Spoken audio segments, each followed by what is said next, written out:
कहावत है, कहते हैं घर फूटे गंवार लूटे। कुछ इस तरीके का हाल ही सीरिया के साथ हो गया है। क्या सीरिया पे अमेरिका और इजराइल टूट पड़े हैं असद के गिरते ही, और दोनों ही तरफ से एयर स्ट्राइक की जा रही है। सीरिया में जहां ये हाल है, तो वहीं ईरान इजराइल के बीच में टेंशन को देखकर डॉक्टर एस जयशंकर ने क्या कहा है, और कहा जा रहा है क्या ईरान और इजराइल के बीच में दोस्ती कराएगा भारत। जानेंगे जियोपॉलिटिक्स में क्या कुछ चल रहा है। हमेशा की तरह जानने को मिलेगा बहुत कुछ। आइए जानते हैं इन खबरों को विस्तार से। ऐसा है कि सीरिया में सत्ता तो हिल गई और सत्ता हट गई। असद को छोड़कर भागना भी पड़ा, और यहाँ पर विक्ट्री डे स्पीच दे दिया जुलानी ने। जुलानी बोले तो ये जो विद्रोही गुट के नेता एचटीएस का कमांडर। सीरिया में करीब 2 हफ्ते चली लड़ाई रुक गई है। शनिवार को राष्ट्रपति बशर अल असद देश छोड़कर भाग गए और अबू मोहम्मद अल जुलानी के नेतृत्व में एचटीएस के विद्रोही लड़ाकों का दमिश्क पे कब्जा हो गया। अलकायदा और आईएसआईएस जैसे आतंकी संगठनों से जुड़े रहे जुलानी ने जीत के बाद दमिश्क में भाषण दिया है। दमिश्क में उम्मयद मस्जिद में जुलानी ने लोगों को संबोधित किया, जिसे उसकी विक्ट्री स्पीच कहा जा रहा है। अपने स्पीच में जुलानी ने ईरान पर हमला बोला तो अमेरिका और इजराइल को भी संदेश देने की कोशिश करी। सीएनएन की रिपोर्ट के मुताबिक जुलानी ने अपना संदेश देने के लिए टीवी स्टूडियो या राष्ट्रपति भवन के बजाय दमिश्क के उम्मयद मस्जिद को चुना। दमिश्क की 1300 साल पुरानी ये मस्जिद दुनिया की सबसे प्राचीन मस्जिदों में से एक है। इसका धार्मिक महत्व बहुत ही अधिक है। ऐसा कर जुलानी ने खुद को धर्म के प्रति जुड़ा दिखाने की कोशिश करी। उसने मस्जिद से कहा कि ये इस्लामी राष्ट्र के लिए एक अहम जीत है जो हजारों शहादत के बाद मिली है। जुलानी ने उम्मयद मस्जिद से कहा कि ये जीत इस क्षेत्र के इतिहास में एक नए अध्याय का प्रतीक है, एक ऐसा इतिहास जो खतरों से भरा है, जिसने सीरिया को ईरानी महत्वाकांक्षाओं के लिए एक खेल का मैदान बना दिया था। जुलानी ने साफ संदेश दिया कि ईरान का सीरिया हस्तक्षेप खत्म हो गया है। ईरान अब लेबनान में हिजबुल्लाह तक पहुंच के लिए सीरियाई जमीन का इस्तेमाल नहीं कर सकता है। जुलानी के गुट को अमेरिका और इजराइल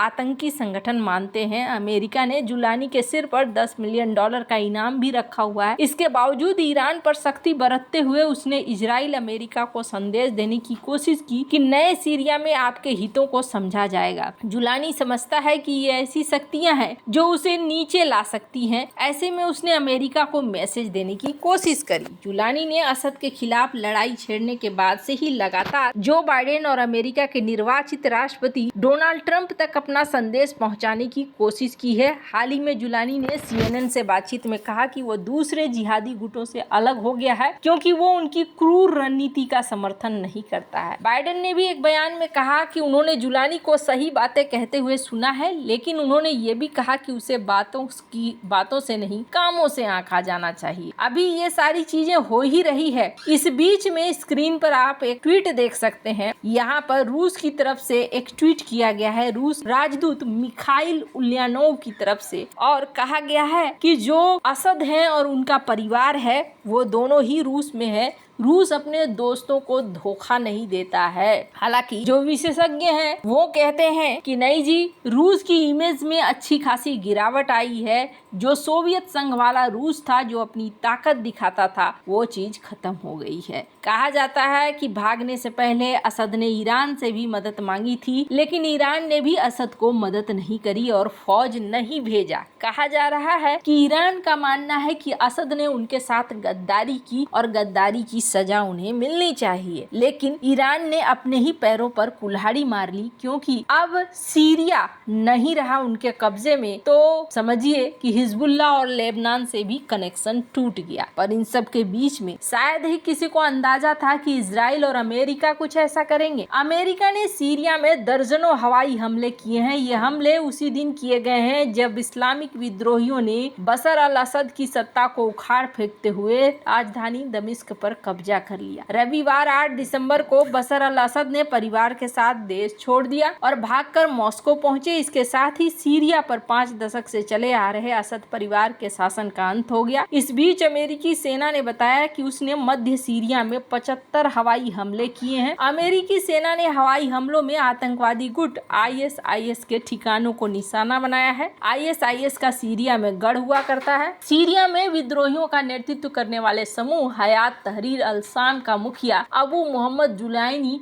ISIS से जुड़ा था। हालांकि HTS ने खुद को घोषित किया है कि वो अलग है। अब यहाँ पर अमेरिका ने B-52 बॉम्बर, F-15 और A-10 फाइटर जेट का इस्तेमाल किया है, पर इन सब के बीच में असली एक्शन यहाँ इजराइल ने दिखा दिया है। अभी सीरिया में अमेरिका के 900 सैनिक हैं जो यहाँ पर मौजूद रहेंगे, ये भी कहा जा रहा है। और इजराइल ने यहाँ आगे बढ़कर टैंकों से और एयर स्ट्राइक वगैरह से लगातार यहाँ क्षेत्र में आगे बढ़त बनानी शुरू कर दी है। ऐसा माना जा रहा है कि इजराइल को लेकर पहले भी इस बात को कहा जाता रहा है कि कहीं इजराइल इस इलाके को ग्रेटर इजराइल न बना दे। ग्रेटर इजराइल का नक्शा कैसा है, ये कुछ इस तरीके का है जो देखने को आपको मिल रहा है। ग्रेटर इजराइल अगर बनता है तो इस दिशा में माना जाएगा कि ये पहला कदम है जो यहाँ पर बढ़ा दिया है। अब इजराइल के जो PM है नेतन्याहू, इन्होंने भी कुछ इसी तरीके के बयान दिए थे। स्क्रीन पर आप इनके बयान सुन सकते हैं। This is a historic day for the Middle East. The collapse of the Assad regime, the tyranny in Damascus offers great opportunity, but also is fraught with significant dangers. This collapse is a direct result of our forceful action against Hezbollah and Iran, Assad's main supporters. It set off a chain reaction of all those who want to free themselves from this tyranny and its oppression. But it also means we have to take action against possible threats. One of them is the collapse of the Separation of Forces Agreement from 1974 between Israel and Syria. This agreement held for 50 years. Last night it collapsed. The Syrian army abandoned its positions.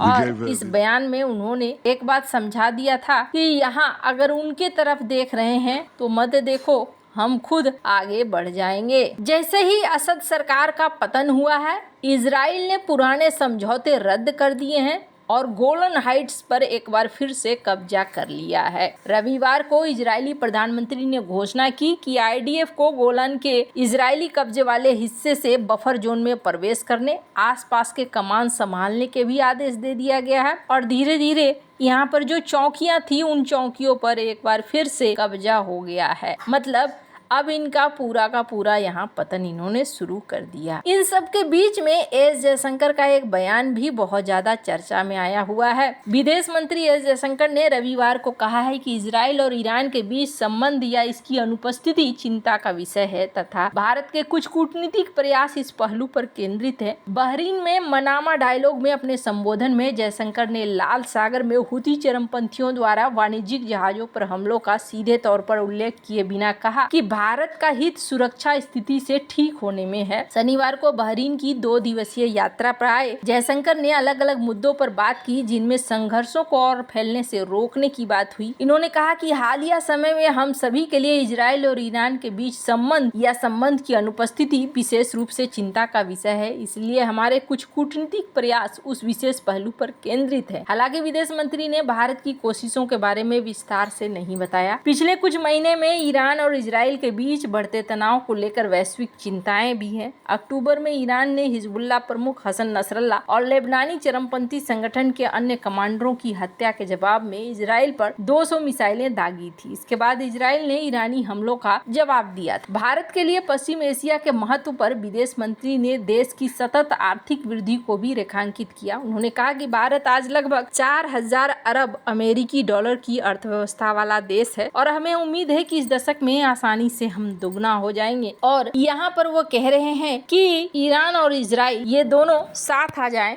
तो ज्यादा बेहतर होगा। वैसे आपको क्या लगता है, इन सब मामले में आपकी क्या राय है, कमेंट कर जरूर बताएं। जल्द मिलते हैं अगली वीडियो में नई खबर के साथ।